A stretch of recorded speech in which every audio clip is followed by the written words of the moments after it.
people really think that ignorance is bliss, but ignorance being bliss is the very thing that keeps you from growth and it keeps you from expansion. And you know very well that you set your intention on expansion.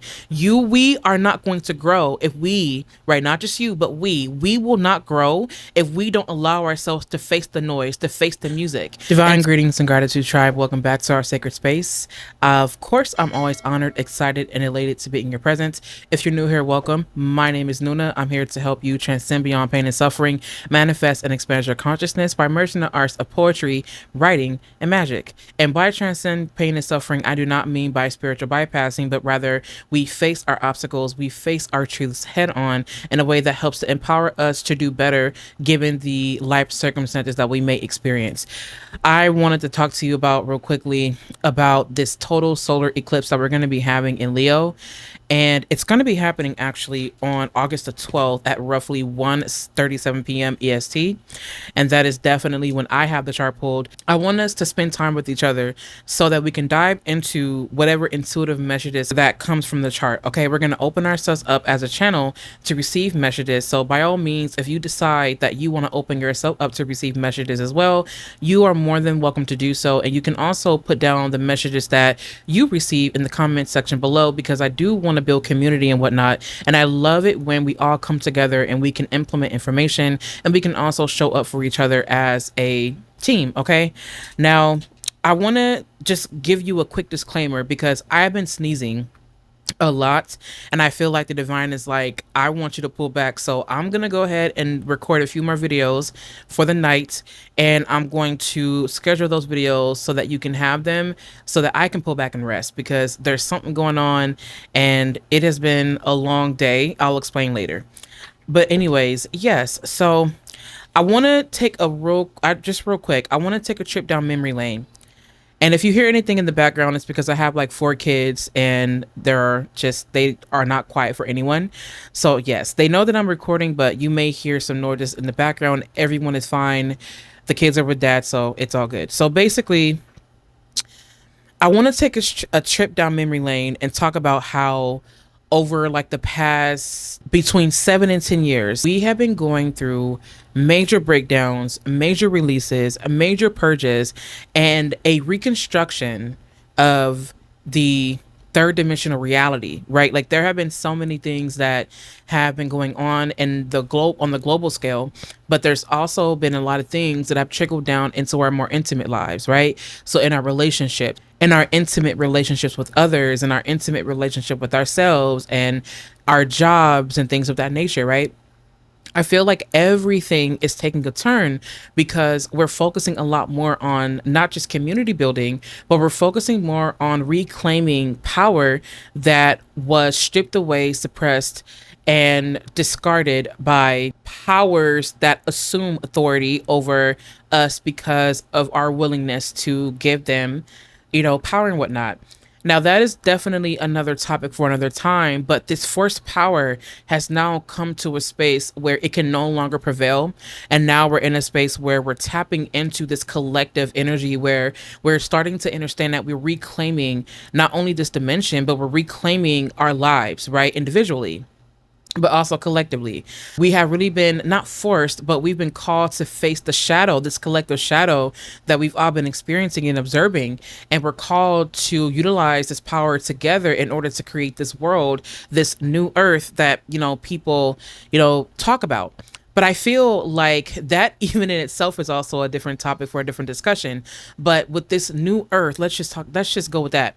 With this new earth really is a space where we are relearning or remembering how to not just get along, but progress collectively, and in a way that is constructive, in a way that is conducive to growth individually and also on a global scale, also as far as humanity is concerned. Now, it's interesting because the true node has switched over to Aquarius. Now, Aquarius is a sign that is originally ruled by Saturn. So this has a strong karmic aspect to it. And Saturn, as you know, is the planet that governs time. It governs maturity. It governs responsibility, accountability. It rules the bone, so it rules structure, and it also rules longevity and also refinement. So I feel like we've come to this space in our lives where we're being called to be innovative in terms of our mind, our thought processes, and as we come together so that we can structure or restructure this world, these things that we have for not only ourselves but also for the future, because Aquarius is a futuristic sign. Now the modern ruler would be Uranus, and Uranus is all about radical change. It's about shifting. It's the tower moment, and it's electricity. It's the thunderbolt, if you will, that we have the power to utilize in order to create change intentionally. And I feel like we're being called to utilize the power that we have intentionally to help us progress forward as a collective in a way that helps us to sustain life. Now, during a total solar eclipse, what happens is that the moon, the sun, and the earth are in a direct line, and the moon passes through the earth and the sun, and it temporarily obscures the view of the sun, which causes a shadow to be casted upon the earth. Now, of course, our ancestors are notoriously known for being beings who decided that solar eclipses were very dramatic. And of course they are very dramatic because they understood that energetically these are resets, if you will. Now, I want you to remember something. Leo is the sign that rules our ego, of course, because it's ruled by the sun. The sun is our ego. But it also rules vitality. It rules life force. It also rules courage. It rules our hearts, our creations, and the things that we decide that we want to share with the world. It's our visibility, us being seen. It's the thing that gives us warmth, but also the very thing that we cast upon others to give them warmth, right? And it also has a lot to do with illumination and light, right? So Leo is our inner light directly emanating from our heart space. Now, the fact that we're having this total solar eclipse in Leo, to me, this is one of those things where we are temporarily allowing ourselves to go through an ego death. And I say that because I feel like with a total solar eclipse, you can think of this as a temporary reset. And I know that the internet is telling you that this is the reset of your life and things of that nature. It very well can be, but I also feel that in order for it to be, you have to be intentional, and you have to understand that this is something that you have to actively choose. I'm not going to tell you don't manifest under this total solar eclipse. What I will say is that I feel that you're going deeper into yourself. And I say that because the moon represents our intuition. It represents our inner world. It represents the things that we don't say. It's our divine feminine energy. Divine feminine is taking control in a way where divine feminine is showing up. Divine feminine is casting a shadow. And this has everything to do with looking directly at what is in the darkness. And I feel like this is the very thing that you have to face. Now, the thing about the dark is that it reveals everything that you are afraid of. And the fact that we do have the part of fortune that is in Scorpio at the time, that's going to be squaring off with the sun and the moon there, we have a moment where we are pulled deeper into the abyss within us, and we're pulled deeper into this underworld of energy, into hell, if you will, and not in a way that changes us, but in a way where we have to face these things if we are to stand individually in our power to come together collectively for this greater cause, for the future, so that we can withstand the test of time together, so that we can restructure. But how can we do things on a collective level if we don't check ourselves first? So this total solar eclipse to me is an indication, or is a time for you to go within yourself and ask yourself, what am I afraid of? Are there things that I have been holding on to that I really do need to get serious about releasing? Because if I decided that I was going to take these fears with me, all I'm going to do is plague not only my own lives, but the lives of other people, right? So I feel like during this total solar eclipse, I really do feel like it's calling all of us, everybody, back into our own sacred spaces, back within the inner parts of ourselves, the parts of ourselves that we deny, the parts of ourselves that we may be afraid of. And we're saying, I love myself so much to the point where I'm willing to face myself, the things that I feel fearful of. What is it that I feel afraid of? Am I afraid of success? Am I afraid of what this may look like? Am I afraid of how I'll be seen and perceived? Either way it goes, I feel like all of us, everybody who is aware, everybody has an opportunity to say, I am not allowing myself to be crippled by fear. If anything, I have the power, I have the courage to stand before the face of fear and decide that I will not allow this to rule my life. I will not allow this to keep me chained in the abyss of my fears. I will not allow myself to be chained so deeply to this space to where I cannot come up for light, where I will not come up to be free, because this has everything to do with you diving deep into the wisdom of yourself, even if just for a moment. And you say to the divine, show me the things that I am afraid of, show me the things that I cannot see or that I'm refusing to see out of fear, out of anger, out of hurt, because these very things could be the very things that are pulling you away from your sovereignty, pulling you away from your authenticity. And I feel like this is a moment where we can allow ourselves, give ourselves permission to say, I'm quieting my ego, I'm quieting my mind, I'm using my discernment, and I'm allowing the divine to speak directly to me, even if just for a moment. The divine will always speak to you, but this is a moment where if you want this reset, it's going to come with you facing yourself, facing the fears. And I feel like the fact that I want to bring my attention to the fact that Pluto is retrograde, Neptune is retrograde, Saturn is retrograde. We have yes, and then we also have Chiron that's in Taurus. We have Mars that's in Cancer. We have Uranus that's in Gemini. And we also have Jupiter that is doing his thing. He's conjunct Mercury, actually. So he's actually adding a blessing here to this total solar eclipse. So why am I naming these transits? Well, for one, the Chiron is directly squaring Pluto. So this has everything to do with you kind of going back and asking yourself, what is it that I feel makes me comfortable? What is it that I feel brings me stability, comfort? What makes me feel safe within my body? What makes me feel safe within myself? Do I feel safe in these relationships? What makes me feel safe in relationships? Because at the time, Chiron's going to be in Taurus in the 7th house. So with Pluto challenging this, with challenging Chiron, it's like, okay, these things may have brought you comfort, but at the end of the day, is this really sustainable? Like, you have to look at yourself and say, these may bring me comfort, but at what cost? At what expense? Is this causing me to recoil when I feel like things start to become muddled or disrupted underneath my feet? Because Taurus is all about stability. Taurus is all about what is real. Taurus is about what is tangible. So when you have Pluto, who's an Aquarius in the 4th house here, this has everything to do with your foundations being disrupted, and everything that you were brought up believing that was supposed to make you comfortable is no longer making you comfortable. And not only that, it's not even about comfort anymore. Because see, the thing about growth is that it's not going to require you to remain complacent. If anything, growth and change is going to require you to allow yourself to let go. And that's why this ego death is important, because so much of ourselves, and I feel like I'm preaching, I don't mean to sound this way, I'm just really passionate. It's like we get into these modes where we say, this is who I am, this is what makes me comfortable, all these things are mine, and we start to identify with these things because we lose a sense of ourselves, because we're not looking internally enough. And this total solar eclipse is telling us, is asking us, listen, not even asking us, right? We almost kind of feel bullied, right? Like we sometimes we can feel spiritually bullied, and it's like, look, the universe is just saying, listen, you wanted growth, you wanted expansion, you wanted success, you wanted all of these things, but then you're remaining here because this is what's familiar to you. This is your comfort zone. This is what you know, because this is what you identify with. But the reason why is because you are not used to going within yourself. You're not used to sitting in this dark space. So what I feel, right, and you don't have to agree with this, but what I feel looking at this chart, it's like, listen, what the things that really make you comfortable, the things that make you feel emotionally comfortable and safe are not it. And you have to define what that is. But in order for you to do that, you have to see. You have to allow yourself to see. And if you're not willing to look at the uncomfortable, how can you ever truly be comfortable? In some cases, I believe that people really think that ignorance is bliss.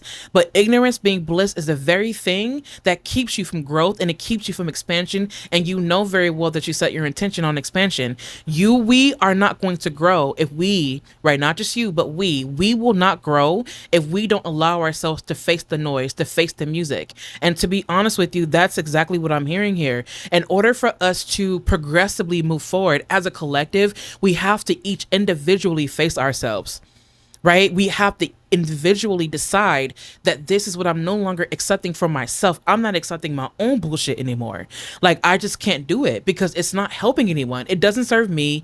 It doesn't serve my neighbor. It doesn't serve the person that I met down the street 10 years ago, right? It doesn't serve the mailman. Like, it doesn't serve anybody. Everybody's important. Everybody has a role, but it starts with just one. Right? If you want to change the world, you have to start with yourself. Michael Jackson said it, and I love that he said that. I'm starting with the man in the mirror, the woman in the mirror, the they, the them, the whoever in the mirror. I'm starting with myself. And this is where you look into the mirror of your subconscious and you say, this is what I've been running away from. I'm returning to this thing because I feel deep within my heart that this is what I'm giving as a contribution to humanity in order to help us forward. The greatest gift that I can ever give to someone is loving myself. And I love myself enough to face the music so that I can rewrite this song or remember the lyrics. Does that make sense? I'm going to go back and remember how to paint, remember how to draw, remember how to dance. I'm returning to my light because this is what's going to help me. But I cannot go back to the light if I don't go within the darkness, because the darkness is what gives the light something to dance in. And I love the fact that we have this beautiful total solar eclipse because we're learning how to surrender and dance within our darkness and say that I am safe, that I am being led to safety, that I am being led somewhere where I can be my total self without shame. And I really do believe that for us. And I feel like this is a beautiful moment for us to just pause and surrender to the darkness, surrender to the shadows, surrender to the divine mother, not in a way where we're blind, right? Not in a way where we are not protected, but in a way where we allow ourselves to just be for a moment. Just be for a moment. Saturn being retrograde. I have the chart pulled up here on this piece of paper. So with Saturn, right, we're going to talk about Saturn real quick. Saturn being retrograde in a sign of Aries. Neptune being retrograde in a sign of Aries. First and foremost, Saturn is the original ruler of Aquarius, but Saturn is the father of time. And being a daughter of Saturn, I just want to go on this real quick tangent real fast, and I'm going to let you go in a minute because I can go on and on and on about this. Saturn is considered the great malefic, right? He teaches you that enlightenment does not come easily. He teaches you that in order for you to become a master of your life, you have to first learn that it comes with maturity. It comes with responsibility. It comes with deep understanding. And it also comes with you learning these lessons. And it's not to punish you, right? Saturn reveals the very things that you are not necessarily afraid of, but the very things that you resist. And every time you resist, the constriction becomes stronger. You start to feel limited for a longer period of time. But see, the length of time that you're restricted depends on you because it depends on how much or how long you're resisting it. Okay, Saturn is not, I don't believe that he's malefic. I believe that we perceive Saturn to be malefic because some of us, some people, not us, but there are some people who are very spiritually irresponsible.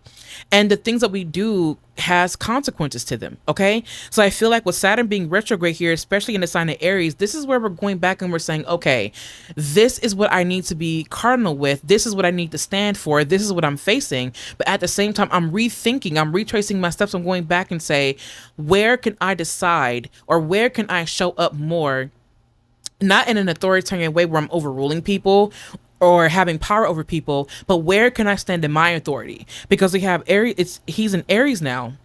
And I feel like this has everything to do with our leadership, but we're also questioning, what does leadership even look like? And the fact that we have Saturn who's sitting across from or who is opposing Venus who's in Libra. Venus in Libra is very charming, very feminine. It wants to compromise. It wants to ensure that everybody's in balance. But Saturn here is saying to you, where are you overly compromising for the sake of other people? And what are you allowing yourself? Why are you being so sacrificial to this? Is this really what you should be doing?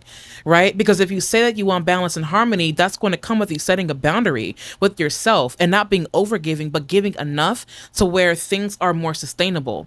And then you have Neptune here who's retrograde, who says, okay, well, let me go ahead and take off these glasses real quick, because me taking off these glasses means that I have to face this, like, and be serious about it. Now, we can go into this transit and say that, okay, well, you know, this is where, you know, our relationships are going to be, you know, yada, whatever, right? I'm not even going to touch on relationships because I feel like it's not just about relationships, okay?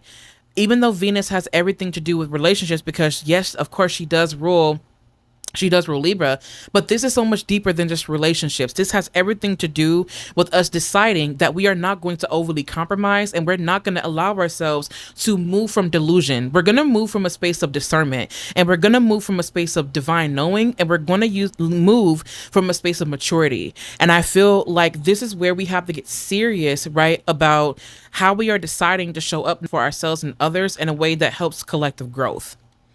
Okay, we have Pluto that's opposing Mercury and Pluto that is opposing Jupiter.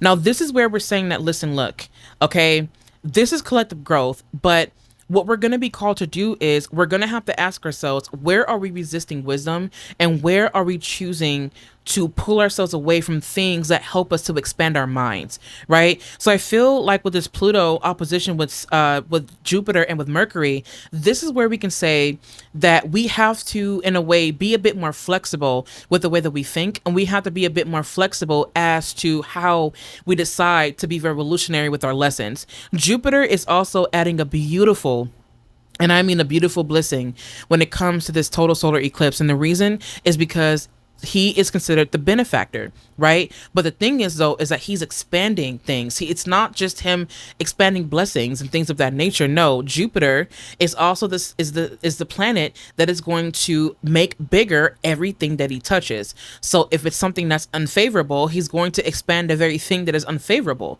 right? So the reason why I say that he's blessing this is because he is helping you to see and expand your mind, expand your thought processes, and also help you to wipe away and knock over the things that are pulling you down and under and not allowing you to elevate. That's exactly what I feel that Jupiter is doing. You're learning these lessons. You're allowing your heart space to expand. You're not moving from a space of fear, especially because Scorpio is pulling you deeper into yourself, because Scorpio is all about the depth. It is all about the underworld, but also Scorpio is also regenerative. It's the planet of rebirth, or not the planet, but it's the sign of rebirth. It is a sign that says, I'm going to utilize my power in order to transmute this pain into something pleasurable, if that makes sense, if you catch my drift.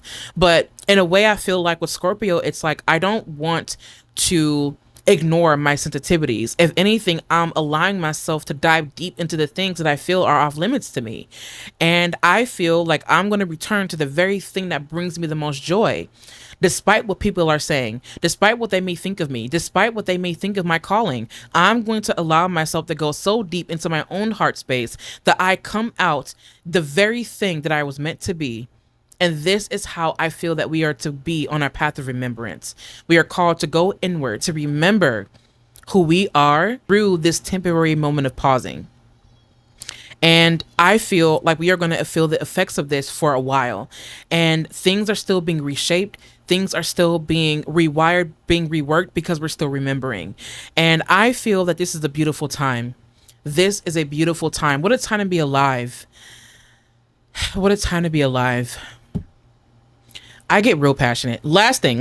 Okay. So the last thing is there is a grand trine happening in air. So this is where we're going to start being a lot more drawn to our mental field. I feel like we're tapping deeper into the mental here. And I feel like during the time of the eclipse, you may feel a need to not even just journal, but to do deep meditations and allow visions to come to you. And I say that because I feel like with the mental space here, the mental sphere contains everything. Okay. So how would I work my magic for this total solar eclipse? If anything, I would spend time in meditation. I would talk to a candle. I would do rebirth magic.